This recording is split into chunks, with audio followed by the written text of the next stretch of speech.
She was a housemaid working for a wealthy man in his 50s. Each night after finishing her chores, she rushed home to a shabby little room where her 5-year-old son waited alone in the dark.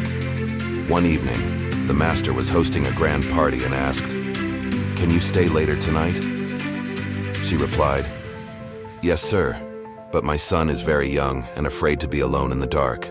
The man gently said, "Then bring him here with you." She brought her son, telling him on the way, "Tonight you get to attend a special party." The boy was thrilled.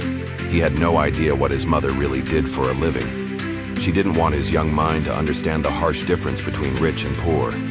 Secretly, she bought 2 sausages, but as guests arrived and the mansion filled with people, she got too busy to watch her messy little boy. Afraid he might ruin the party, she found a solution. She quietly placed him in the luxurious guest bathroom, thinking it wouldn't be used. She placed the sausages on a fine porcelain plate and cheerfully told him, "This room is just for you. Your party begins now." She told him to sit tight and wait until she came to get him. The boy looked around the fragrant, shiny room. It was more beautiful than anything he'd ever seen. The boy happily sat on the floor, eating his sausages on the marble counter, humming songs to himself. Meanwhile, the party had begun. The host suddenly remembered the little boy and asked the maid, "Where is your son?" She stammered, I don't know. The boy must have run off somewhere." The man sensed something. He quietly went looking, and when he heard a child's voice singing behind a door, he opened it and froze. "Why are you hiding here? Do you know what this room is?" The boy smiled brightly and said, "My mom said this room is just for me, so I can enjoy the party, but I wish someone would eat with me." The man felt his chest tighten. He quietly replied, "Wait right here for me."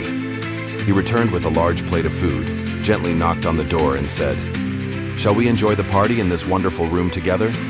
The boy beamed with joy. They sat on the floor, eating, laughing, and singing children's songs. One by one, guests began to hear about it. Some politely knocked on the bathroom door, greeting them warmly. Others even joined in, sitting on the floor, singing along with the little boy. Years passed. The boy grew up, became successful, and rose into high society.